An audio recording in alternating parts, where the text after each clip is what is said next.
In one of the greatest eras of men's tennis, my guest tonight was often larger than the game itself. John Patrick McEnroe Jr. soared to the top of the tennis world, winning a record 156 major championship titles.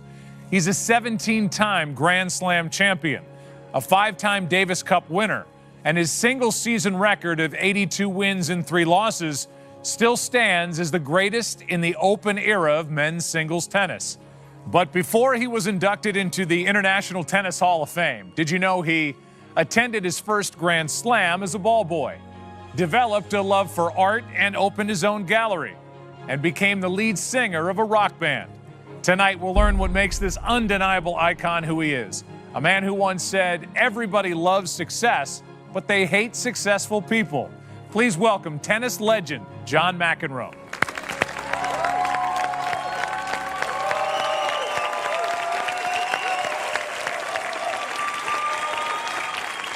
Thank you, man. Thank you. Thank you. Thank you. Whoa. Do you like this? Do you like talking about yourself? I can't size you up. I know you a little bit off the TV circuit and off the tennis circuit. We've been around each other. But I can't tell. Is this going to be torture for you, or is this something that you enjoy doing? I understand from the kudos that you've gotten from your past shows that you ask a lot of questions that aren't normally asked. So I like that part. Okay. I don't like the part where they ask the same old boring questions. God. Well, this is going to be a short show. I did not know that in 1959 you were born in Wiesbaden, West Germany. My father was in the Air Force. My mom came over to be with him. I spent the first year of my life on an Army base. And then you moved to Queens.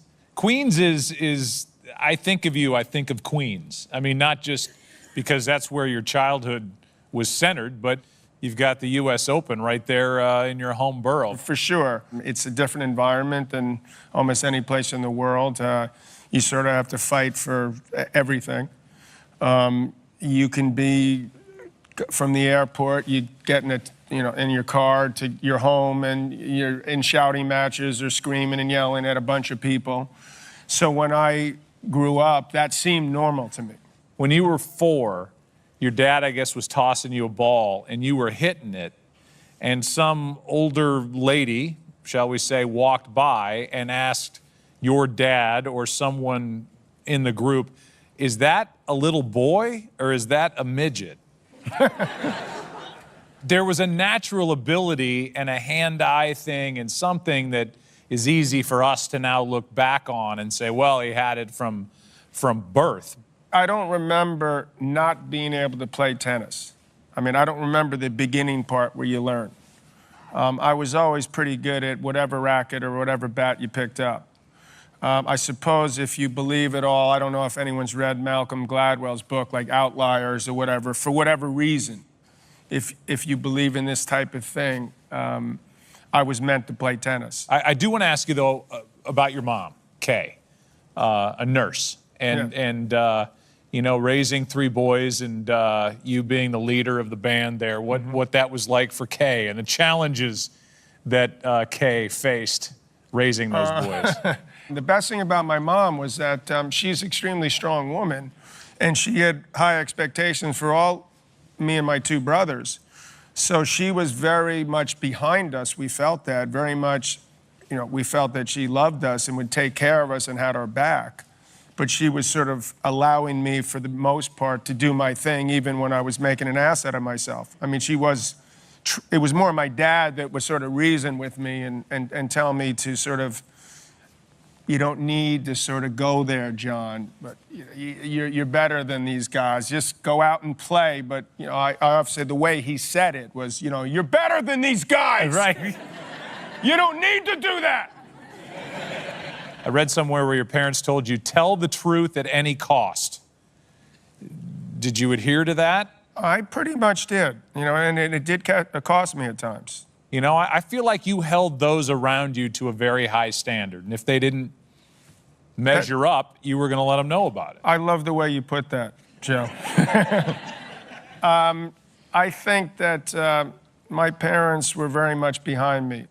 So as a kid growing up, we joined this club at 8.5. The pro there, who we had no idea who the person was, said, hey, he can play. Send him to Port Washington. Well, we didn't know what that was, and that happened to be where Harry Hopman was. And then it happened that this guy, this great Mexican player, Antonio Palafox, was a guy who played a similar style that I did. And so he taught me sort of the way I played. And in essence, what he told me was very simple: don't ever hit the same shot twice. So every time I would hit a shot, I would try to vary it, whether it was the speed of it, the spin, the pace of it, how early I was taking it, where I was positioning myself. So a tennis court became like a geometric equation for me. There'd be numbers running through my head, like 100 numbers on each side, say, if you can picture this. And everywhere I moved, I'd start to calculate sort of, I guess like a little bit like a calculator, the odds of how they go up in my favor or down depending on what I do with certain shots and what options they have available. And he taught me that. There's a common thread throughout the early years of your life where it seems like you keep wanting to pull your athletic life into the direction of football or soccer, or you like being part of a team. I like being part of a team, but I also like being very good at sports, and I was reasonably good at any sport that I picked up, but I noticed in football that they hit you awfully hard. Yes. So I liked hitting, but I didn't really like getting hit that much. So makes sense. Soccer I was good at. So the idea that you have to focus on one thing at 10 years old, if you see all the great football players or LeBron James in basketball, there's a thread, I believe. They're not just playing basketball. They were great at football, or they could play. Maybe Michael Jordan wasn't that great at baseball, but I'm sure he was great at most of the other. That was a joke. A lot better than I was at football, I'm sure. Is there anything that you can put your finger on now as we sit here that tennis connected with you? I just remember vividly watching when I was 14 or 15, Borg was playing, one of the first times he played. And literally, there was a locker room, and they showed this on the evening news. There was 200 or 300 girls screaming at the top of their lungs like it was Beatlemania for Borg. And I thought, I want to be a professional tennis player. Right, yeah. Forget the team thing. I love tennis. This tennis thing started looking a whole lot better. And that was a driving incentive to get to the point where I was in this locker room. At the end of the day, walking onto the court. Of course, it's that's all about girls for guys. Well, it's definitely an important factor. Okay. This tennis career just kind of popped up fast. Yeah, I went to Chicago at 14 years old, and I didn't do particularly well in the singles event, but I did pretty well in the doubles. But I'm 14 years old, and some guy wrote an article in the Chicago Times and sent it back to my parents, and it said, I was at this 14 and under tournament. Take a look at this one guy. In 5 or 6 years, he's going to be the #1 player in the world. His name is John McEnroe. And I got like these goose. I was like, oh my God. What is this guy talking about? What does he see that I didn't even think, put that together. And so I felt suddenly, you feel a lot of pressure and it's not the greatest. It's great when you're winning, but it's not so good when you're losing. So I think the best comment I ever made to my dad, because he was, hey, we can do this, around a little this was happening. I'm like, back off. Just ask me, I'll tell you what, I'll be #1 in the juniors in the nation when I'm 18. Because that'll hook me up for a college scholarship, and then you got to let me do my thing till 18. Let me do my thing, let me play the other sports, let me blow off some steam. Just don't ramp it up, because I'll burn out at 15 or 16. That was what I was worried about. So I thought that was actually, for me, was smart. So, are you setting goals for yourself, or are you just kind of take it as it comes? I would be more take it as it comes, because I felt like if you set goals, then you're putting even more pressure on. There's already enough, the expectations of my parents, and then subsequently myself, and then others around me. And then if you start making it and People are saying, hey, this guy could be number one or whatever. All of a sudden, the pressure's ramped up quite a bit. So if I say I'm not number 10 by the end of 1977, that's it. So to me, I felt like it was happening at least in a pace I could handle. You missed your high school graduation to go to the French Open. That's correct. And try to qualify to get in. Vitas Gerulaitis, my late great buddy, said to me before we went over there, he goes, you're going to go over there and you're going to lose to someone you never heard of. And I said, thanks for the tip. Right. And so sure enough, the first round, I'm playing this guy from Hungary. Never heard of the guy, and the guy is absolutely kicking my ass. And I came back and beat him, beat another guy, and then went immediately and checked into the hotel where the main draw players get in, because the other hotel I was in was really bad. And I didn't sleep the entire night the night before because I was so worried that they wouldn't call me, because they didn't speak English, and they were like looking at me like it was like Chevy Chase in European Vacation. Right. You know, get the hell out of here. We'll call you, yeah. Yeah, we'll call you, sure we will. So you were worried about your wake-up call, and you just stayed up all night. Yeah. And then I played Phil Dent, who was actually like ended up being a top 20 player. And there was some horrific calls in this match, a lot of bad calls, which I was getting the benefit of. And I was like, this is unbelievable. But they're so bad, though, I can't even take them. Because I was sort of taught, look, you got to play fair. We used to call our own line. So this is only the beginning of having an umpire, even, for me. So, but I noticed when I lost his fifth set to Dent, where I was up and lost, that he hadn't reciprocated. So you're like giving him... Playing the let 6, 8 times. You know, let's give him the call or do it over. Never did I get it in return. So after the match, I was sort of miffed. I suddenly dawned on me that he had pulled a fast one on me, or so I thought. He put his arm around me. He said, son, this is the pros now. If you want to question a call, you got to go to the umpire. Don't look at me. And a light bulb went off in my head. And I thought, this might come in handy at some point. So little did we know that Dent at that time started the questioning of the umpire. And ironically, a month later, when I got to the Wimbledon qualifying and got to the quarters, who do I play in the quarters? Phil Dent. And that's the first time that I recall where I started questioning. I said, all right, I remember what he said to me at the French. I'm going to like take this to another level now. And then all of a sudden, well, maybe the rest is history. So you go over to Wimbledon. I beat Dent, you know, who had clued me into questioning calls in the quarters. Right. I walked into this hotel, which was the Players Hotel at the time, and there was, because they gamble there a lot. I mean, not that they don't here, but it's more legal there. Okay. And so they had the odds. Bjorn Borg was, I think, 2-1. Connors was 4-1. Vitas Gerulaitis, who was the third semifinalist, 25-1. John McEnroe, 250-1. And I thought, I can't even believe that I'm even part of these three, with these other three guys are like heroes. And because you got into the semifinal, they switched the locker room for you. That's right. And it's kind of like a class system, like, now you're good enough to be in the nice locker room with the nice towels and the nice lockers. And you run into Jimmy Connors in that locker room before you play him. Well, he gave me a little bit of the, well, not a little bit, a lot of the complete brush off. He didn't acknowledge my existence. So you're like, Mr. Connors? I tried to say that, but he blew by me and gave me like, you know, screw you before I could even begin to say, Mr. Connors, this is, you know, try to lift my head up like, I'm about to play you in the semis of Wimbledon. Sorry. You know, I should have, in retrospect, said, I'm going to kick your ass, man, you son of a bitch. But I wasn't ready for that yet.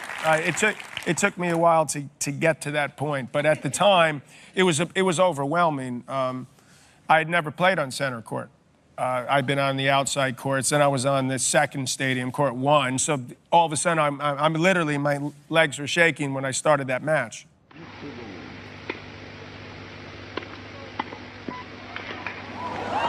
Well played, well played.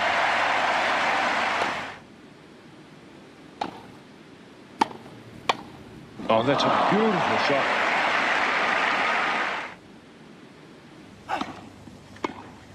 Game, set, and match to color. I mean, you won the third set. For the first two, were you kind of frozen? Yeah. Or? Well, not frozen totally. I was just overwhelmed, and he was a better player. I mean, he's number one and number two in the world. So, but as the match went on, especially in the third set, I realized that he wasn't, to me, having that good a day to me, and that I actually could have beaten. I mean, I felt like, this sounds crazy, but I felt like I could win. But then I felt like a little bit thankful that I didn't, because if I won, I would have had to turn pro. And you're thinking about Stanford. I'm thinking maybe I could get a year where I could sort of go back to being a kid, and I could give myself the time to sort of prepare for this. Everything, your whole life is going to be about tennis. So at least let me go to college and be a kid. Be a kid, enjoy that. It was the best thing that ever happened to me, because I was 21 in the world when I went to Stanford. And I thought, okay, this is going to work out well, because I'm a hotshot. Or so I thought. And no one seemed to be that impressed with none of the women that were there seemed to be impressed at all by me being 21 in the world. So I was like, man, I got to get better. And the other part that was important for me was that I was sort of the hunted there. People wanted to, it was a big win in college if people beat me. So it allowed me this entire year, because I said to myself, you're getting everybody's best. I'm getting everyone's best, which was good, even though at times it was frustrating, but that's what you want. You want everyone to bring their best. That was where there was a fairly high level of pressure, because I felt like, look, I've got to win the NCAAs. I cannot not win this. I've got to win it, because if I don't win it, it's lame to turn pro unless I win this thing. So that was a tense 10 days when I went down to Athens, Georgia. So you win the NCAA championship in 1978, but that's it. It's a one and done. Mm-hmm. You drop out and you become a professional. Was anybody at home disappointed that you didn't see the college thing through, or was it time? I believe that even my mom realized, who wanted me to be a lawyer or a doctor, because that sounds good, or I don't know why, but yeah, it's a nice profession, but certainly. But she understood, and my dad understood that it was time to go for it. You know, after you leave Stanford, a lot of things happen fast. I mean, you're chosen to represent the U.S. in the Davis Cup in the fall of '78. Yeah. You really took pride in playing in the Davis Cup. That was something that was special to you. Not a huge payday, but you wanted to represent your country. Yeah, obviously, you put USA on your back's amazing, and kick other people's asses is also fun. Yeah. From other countries. You go back to Wimbledon, not as good this time in '78. No, I lost first round. You lost in the first round, but you get to the semis and Connors in the U.S. Open. Something I don't want to miss is your first victory over Jimmy Connors. It happened at Madison Square Garden in a Masters tournament, and you beat him because he withdrew with a blister. Well, I was going to beat him anyway. Okay. All right, yeah. All right. That's why he withdrew. Because he went on the next week and won a tournament the next week. He didn't want to give me the satisfaction of winning the last point. So I actually just said, hell with it. I'm going to get up and I'm going to walk out in the middle of the court. I'm going to put my arms up and I'm going to say, I just beat this guy. And whether you could look at it like a chess match, he laid the king over. But either way, he was going down. And it was still just as amazing a feeling. Is this where the rivalry starts, or did it start back in that locker room at Wimbledon when you were a kid and he blew right by you? I think it started because I was the young buck and he's the #1 American. He's 6 years older than me, so he didn't want, I mean, I don't blame him. He's trying to do everything he can to keep that ranking, and he's trying to intimidate me and trash talk me, and it seemed like that was I was okay with me. I mean, I figured that was sort of par for the course. You got to pay your dues, and this guy's going to make you earn it, and I understood that, but it got to be like where it seemed like it was going too far. But you could also argue that I've gone too far with certain things. Now, all right, so the thing with Connors is kind of now flourishing, the rivalry, and you end up at the U.S. Open against your good friend, Vitas Gerulaitis. That, of all the people in the world that it could have been against, it's your boyhood friend. That's crazy. I thought, and I know Vitas thought this, God rest his soul, that this was amazing because we were two guys that grew up within 20 minutes of this facility. He grew up in Howard Beach, Queens. I grew up in Douglas in Queens. So we literally were hometown kids. And so we go out there thinking we're going to get this great sort of, people are going to love it. And they're pissed off that they're literally booing us in a way because they wanted to see Borg play Connors in the final. But when I played Vitas, I had very mixed emotions because I felt like I was a better player. I had a lot of, I love Vitas, but I felt like I had more game than he did. I thought maybe I wanted it more than he did. And so I felt like this was like a golden opportunity as far as winning my first major. I'm like, I'm playing Vitas? I mean, I felt bad though, because I wanted him to win a U.S. Open also. So, but I didn't want him to beat me. Right? So you have to sort of put that aside at that particular time and then, feel bad about it or pretend to feel bad about it later. Let's roll the tape.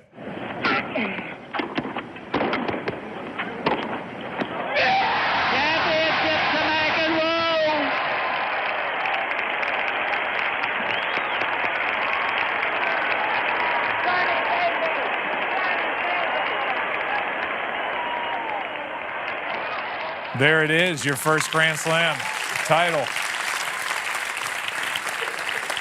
How did it feel to win your first Grand Slam singles title? Well, there's some truth to when you win something like that, you feel like you can fly a little bit. That moment, everything's released and you've done it. You actually sort of pulled it off. I felt bad. I always look at when we shook hands that I could feel like Vitas was actually trying to reach out and maybe hug me, and I sort of brushed him off because I was looking at I'm sorry, okay? I was looking at my, family and my parents and things like that. And your dad in those yellow pants. I mean, how could you not look? The only guy that had pants worse than Bud Collins. But so that moment, I think it's nice to see players, gladiators, athletes, whatever you want, when they finish something, embrace. And I wished I had done that. But besides that, it felt amazing. And then you taste it, and then you realize you want to taste it a lot more. When you were booed, when you and Vitas walk out there, you said something there like, it wasn't that bad. I sense that you, John McEnroe, drew off the hatred or the dislike from the crowd or the guy on the other side of the court. There was something that fueled you. It gave you strength hearing that. Is that right? That's right. I mean, it's not to a degree. I mean, there are times where it feels like it's sort of depressing. Some of it is self-inflicted. I'll admit that. But it's pretty harsh to feel like people are screaming and yelling and trying to goat you into saying, I wasn't the toughest guy to get sort of worked up. And I found it amazing in New York, because if they said something, come on, you jerk, serve the ball. I'd be like, hey, pal, shut your mouth, okay? and I thought like they'd understand that because it's New York. Well, yeah, and there's a give and take. Like I'm supposed to just take it or whatever. I'm supposed to sit there and just take this heap of abuse. No, I'm not going to do that. Earlier than that, the British tabloids were kind of on you. That's when they started to get on you. That's true. Were you aware of what they were saying about you as your career was getting it was on its impossible feet? not to be aware of it. There's just an incredible amount that's out there. So I couldn't believe how full of what they were. I thought they were just so dead wrong in so many ways, but they made life, to me, it was like pretty miserable. Even though some of it was self-inflicted, but the level, to the extent they go at that, it just seemed like it can't be that bad again. No one is this, because I remember when I was around this time, there was some poll in the Miami Herald, apparently, the most heinous villains of all time. And the three of it was Attila the Hun, Charles Manson, Adolf Hitler, and John McEnroe. Oh my God. I'm like, come on. Let's have a little, I know I'm misbehaving here, but I'm not at this level, at the level they're throwing me out. It just felt like, so that became a frustration. 1980 Wimbledon, you end up in this epic battle in the final. Yeah. I feel like Bjorn Borg, for whatever reason, brought out the best in John McEnroe's behavior. Am I right as I look back on that? That is a fair statement. He never did anything. So anything that I did would be magnified that much worse. I mean, he was just like... Absolutely couldn't read anything. Would have been a great poker player. Total poker face. So you had no idea what he was thinking. And he didn't do anything whatsoever. So I knew that if I did even one or two calls, that it would make me, I would look that much worse. And he was the perfect gentleman. This is in the third set, a tiebreaker. I mean, the match is his if he can win this tiebreaker. That was one of the few matches that I ever experienced, certainly much more so while this was going on, knowing there was something sort of, you're part of something epic. While you're in it. While you're in it, which is very rare. You have that moment kind of like... It was building, and it sort of just all came together where it was like, this is like amazing. I can't believe that I'm part of this, which feels somewhat like historically for me, like by far the biggest match I ever played, and it's going to be, people are going to remember it. Championship point number 4. And no final has ever ended on the tiebreak, but it might now. Oh, I don't believe it. And it's all about nerves now. And I think if this were a heavyweight boxing contest, they'd stop the fight. Well, surely there's nothing left now to happen in this tiebreak. Everything has. Oh, unbelievable shot. And of course, it's set point number 7 for McEnroe. Yes, 2 sets all. Well, now this final has become an absolute classic. That was good. And you had played 6 sets of tennis the day before. I mean, think about that. I mean, 6 sets of tennis the day before. I'm telling you to think about it. Yeah, you did I thought about it, believe me. Yeah. But I mean, this was how many points did that tiebreaker go? A 34. Yeah. I won the first set easily. I had a chance to win the second. I blew that. Then it became an uphill battle until I won that tiebreak. And that's when I thought I had him. Here's the 5th set. Yet again, to serve, to save the match.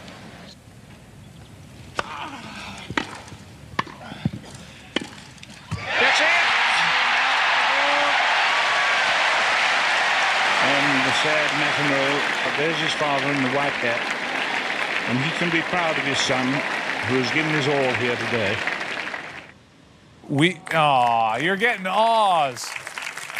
Sad. You said, I found it interesting that the quote about that match and that day, you said that made you a better person. You didn't say it made you a better player. I assume that comes with it. But you said that day and that match against Bjorn made you a better person. There was a lot of positives that came out of it. I mean, I was more respected in the locker room, but the press treated me a little bit nicer. I felt like I'd handled myself well. I took pride in that. I pressed this great champion to the limit. It did feel like something, even though it felt horrible at the time, that cliche where, oh, there's no losers, and that's obvious that's not the case.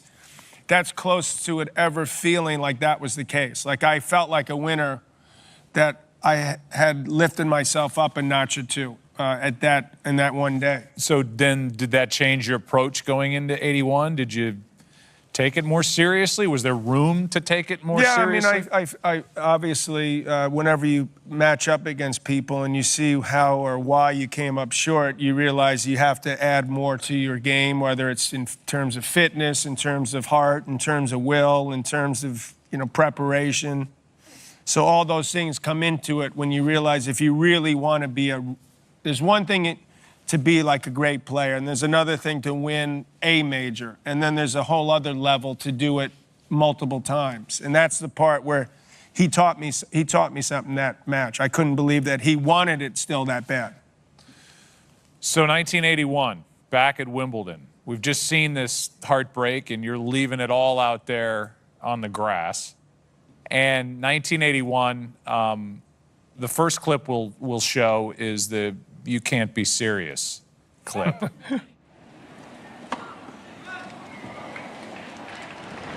ball short came up all over. No, it was a bit of a spread, Mr. McEnroe. That was a good call. You can't be serious, man. You cannot be serious. That ball was on the line. Chalk flew up.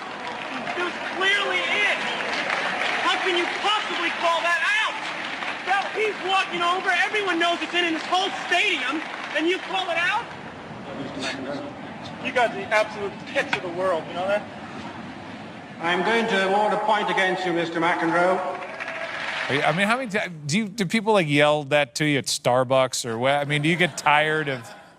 It would be a miracle if I went through the day without it happening at least once. Seriously?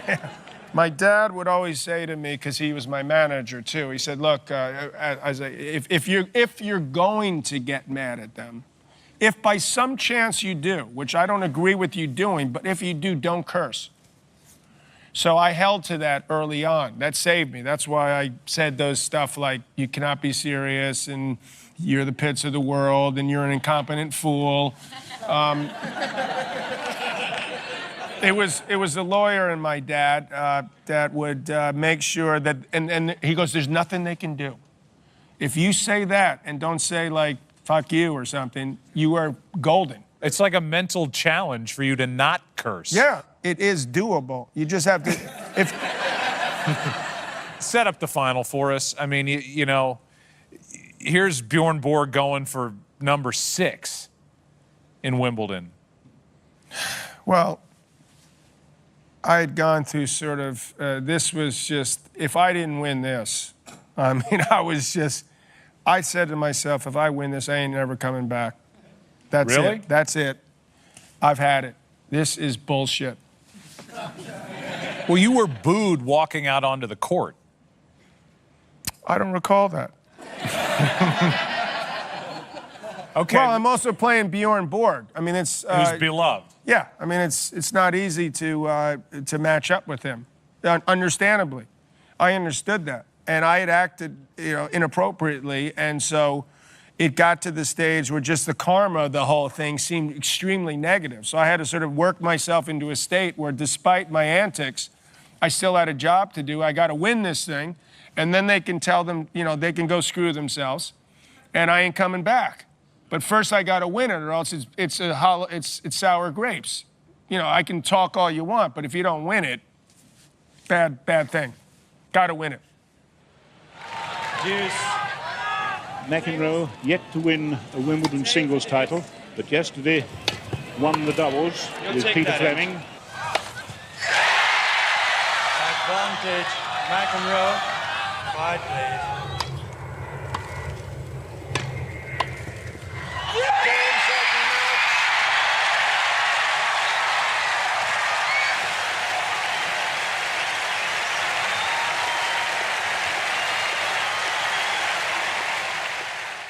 There it is. So after that, the All England Club does not offer you a membership, which had been going on for over a century, where the winner, in that case, singles Wimbledon, got offered a membership. They didn't offer you one. And your point is? Well, you didn't show up at the Champions Dinner. My dad called, or I called him, and I said, look, do you think it's a big deal about this dinner? And he said, I don't know. So I said, perfect, I'm not going. So it turned out to be a rather bad decision.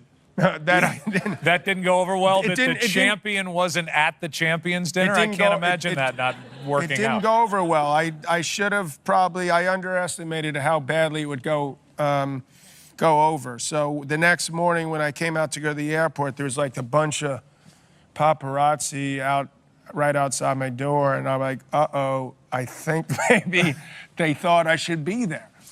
And then about a week later, I got the call that they were not going to make me a member for the first, I was the first guy in 100 years that was not going to be made a member.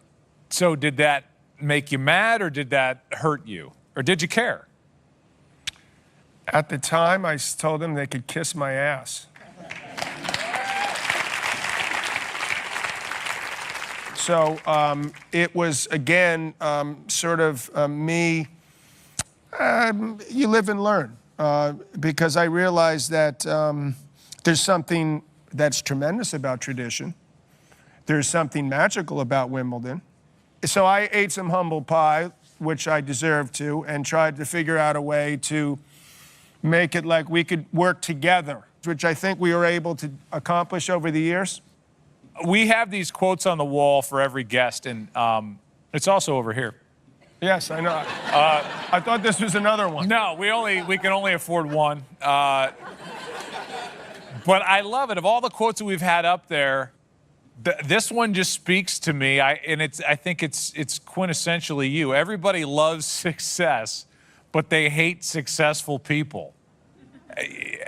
How does this apply to your life as let's say back in 1981 or in 2010 or 2017? I think this is a quote that's way, way back.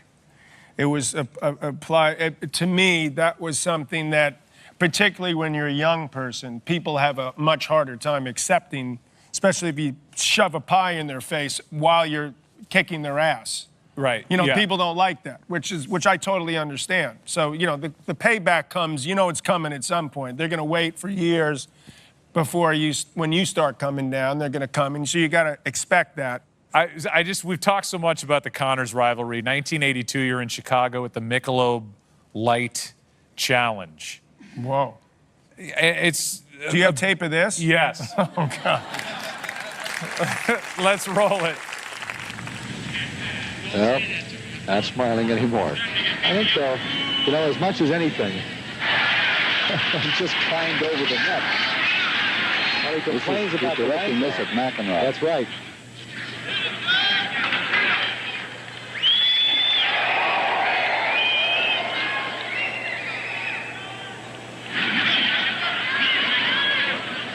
Now all of the officials are around. I think what he's really complaining about is the delay that McEnroe had. I mean, that's like next level rivalry stuff. Was that you over there kind of doing delay a game, like pulling on your strings? I don't know what I was doing. I wish if there was one guy that I thought, I wish I was tougher like these other athletes. That was one guy I would really love to take my chances in a fight against. At that moment, or like later moment, tonight? You know, that moment happened to be, if I'm not, either one. But so I slept like 2 hours that night, maybe. So I was pretty irritable before I stepped on the court. And then when we went to a fifth set and we were playing and he was, you know, putting his finger in my face, that was not like a pleasant, that's not one of my more pleasant memories. So do you get tired of seeing these videos? Or do you look at it and laugh? Do you look at it and go, man, I acted like a jerk? What do you think? I don't look at them because my kids would say, hey, you see the thing on YouTube? Like this, you know, people put it together and it's great. It's only 4 minutes. It's 37 of your greatest operas, you know. So they can't help but show me sometimes in certain times you can laugh about it, certain ones. There's also times where but generally I try not to. I wasn't even talking to you, umpire. I said it to I wasn't talking to you, umpire. Do you hear me? I was talking to myself. What did I say, umpire? Tell me. Please tell me. Please tell me. Come on! This is absurd! I can't believe this! Right on the line. No mistakes so far in this match, right? You haven't overruled anything. No mistakes whatsoever. 6 seconds. Answer my question! The question, jerk!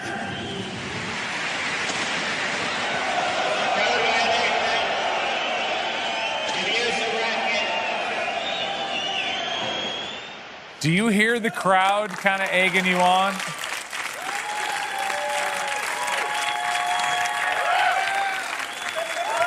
Great crowd, great crowd. Can you hear, like, when you take the whack at the water there at the end, can you hear the crowd kind of... Is the Pope Catholic? Yeah. I actually hit it. It turned out that I hit that water bottle into the lap of the King of Sweden. He was in the first row. I did not know that at the time. And I wasn't thrown out of Sweden. So he was a good sport.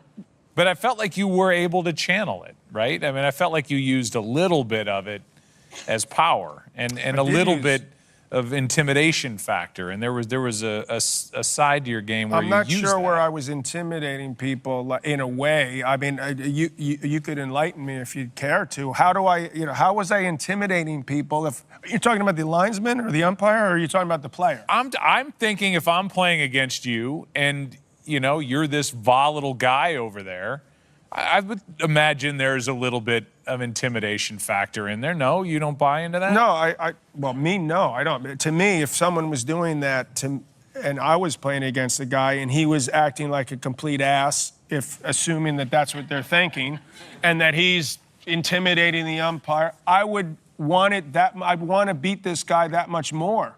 Why the hell would you give this? I never bought that. Again, if I say to a guy, you're the terrible umpire, he's going to give the other guy the call.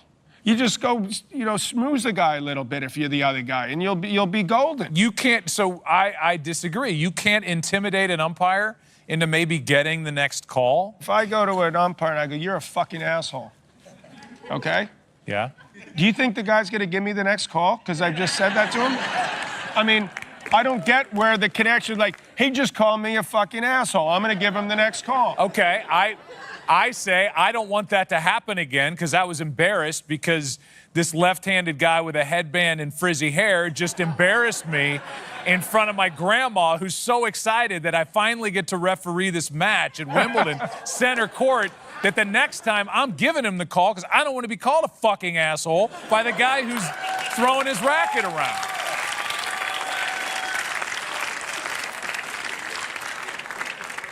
That's the other side of the argument. Okay, all right, good.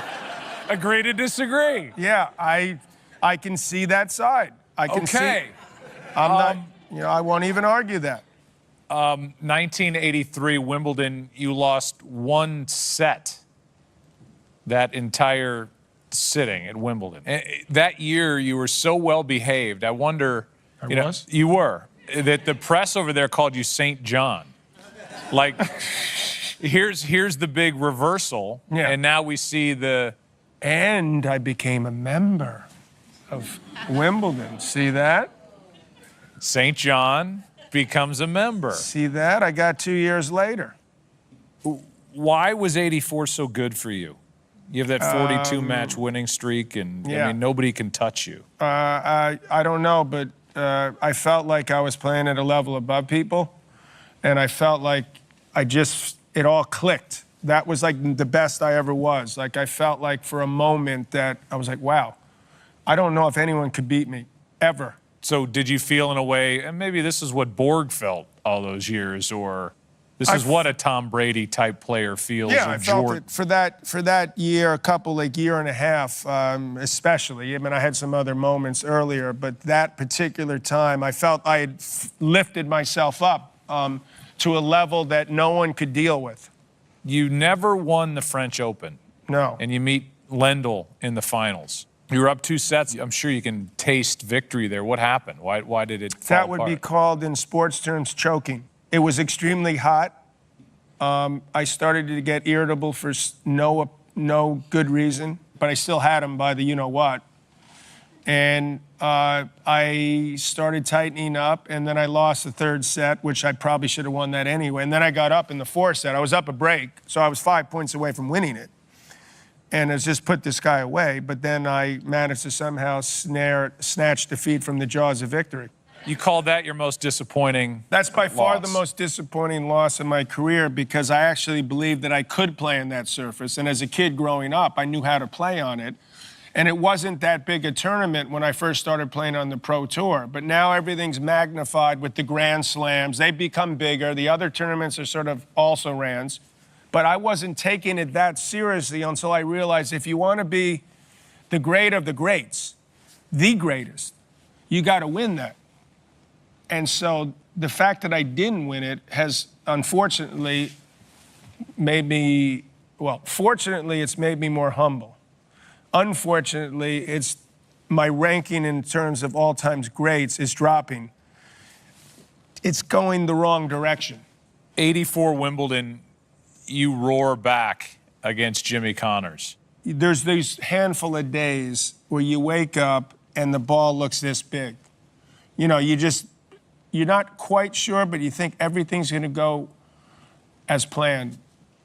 No matter what you do, it's going to work. Every time you hit a shot, you've got 3 or 4 choices that sort of ring out in your mind, and every one of them is going to work. That's like the most amazing feeling when you know that. And also, he had played, I believe, a tougher match the match before, and he was a little bit spent, I think, and I was just like right on the money. And then so that it just felt like that is just such a tremendous, I mean, you just wish you have it more often. Well, you had plenty. Let's roll it. All right, now, ladies and gentlemen, quiet. Thank you. Triple match point. A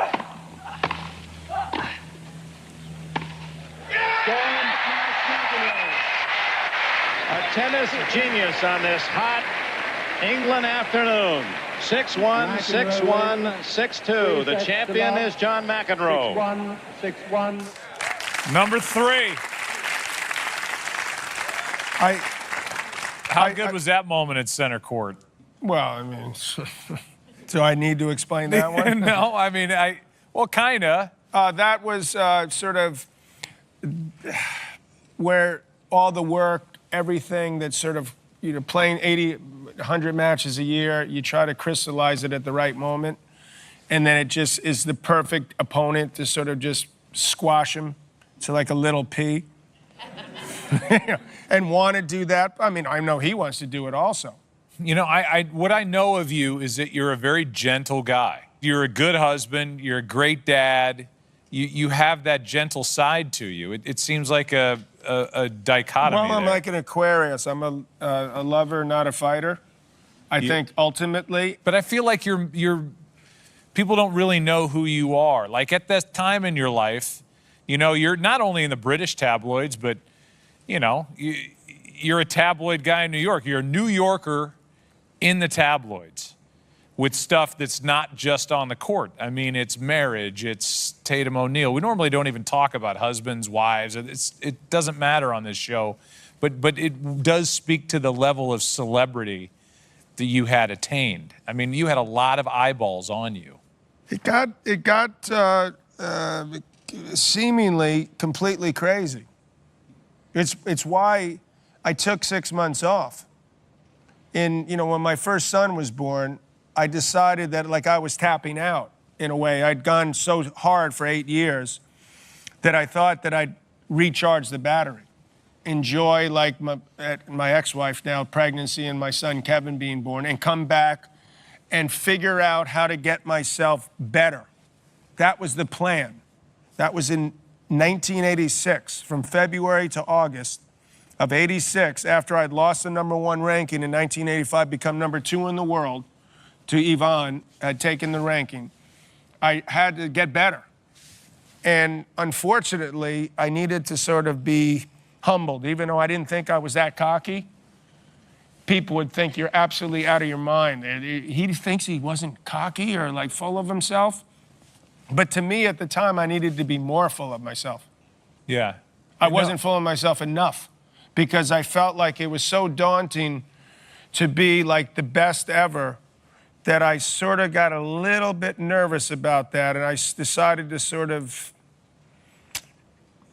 dare I say, cop out a little.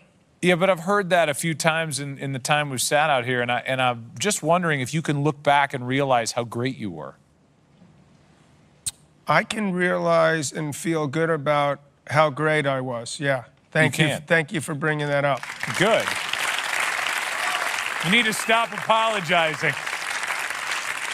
No, you want to be greater. I mean, you go 82-3 in 1984. That's never been outdone. I won the first 40 matches the next year, and I was like going to win. I wanted to win more. I felt like it was going to happen. It's not easy to keep doing it. So I have to look back and say, well, if you have as many as I have, that's more than I thought I would have had when I was 15. You retire with 17 Grand Slam titles?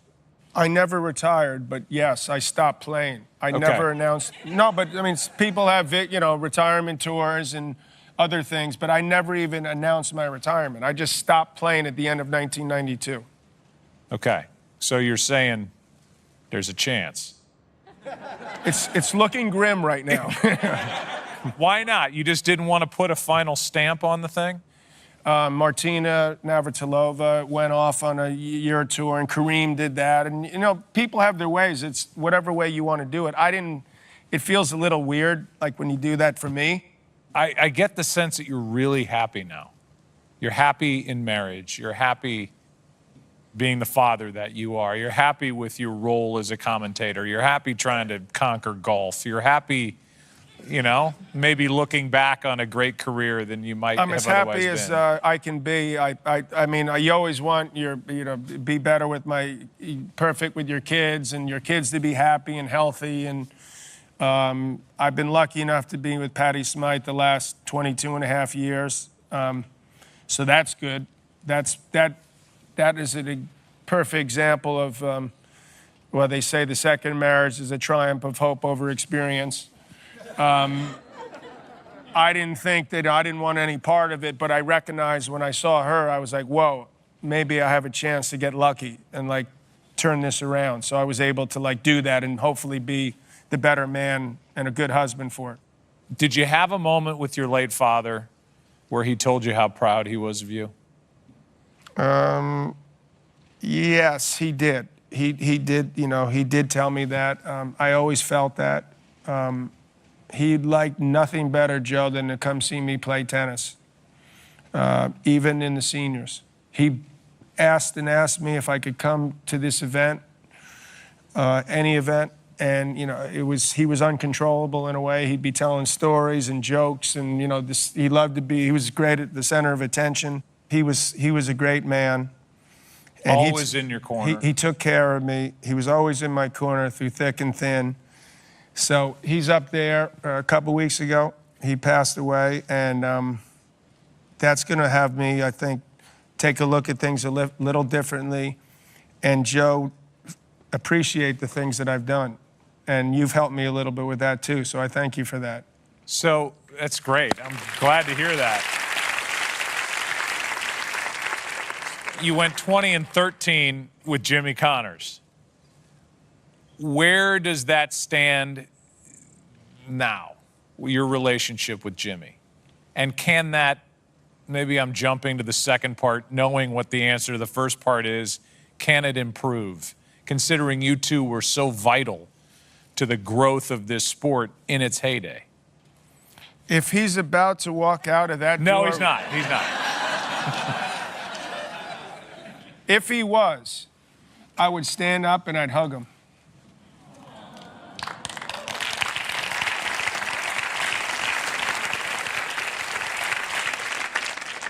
What's next for you? Next is probably more of the same right now. Trying to, I think that, to be involved with someone that wins, like a couple big ones would be nice. Coaching. Like coaching a little bit, although there's this conflict of interest that ESPN was mentioning to me, elbowing me about when I was with Milos. And To broadcast the event and have a player. like in I the event. broadcast the Wimbledon final, and I was coaching Milos that last year. Okay, that to me, if I'm ESPN, is a huge advantage. It's not like you're controlling the match from the broadcast booth, despite what people think. That's what I said.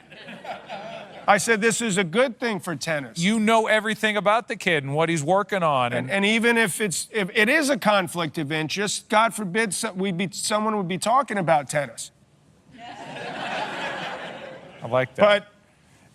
But the bigger would be part of an explosion of tennis in New York. You are so New York, it's crazy. No German accent. You were like Mr. New York. I love it. It just drips off you. Not Wiesbaden. No. No German. Don't speak any German. Wiesbaden. What is that there? These are questions that I've not seen until right now. Would you rather babysit a nonstop crying infant for a day or have an unwanted house guest for a week? I would rather have the baby. Just put up with it. I'm used to yelling. Would you rather have gills so you can breathe underwater or be able to fly? I would rather be able to fly. How fast would you fly out of here if that were the case? I'm planning on seeing my daughter when and if this interview ever ends. It won't.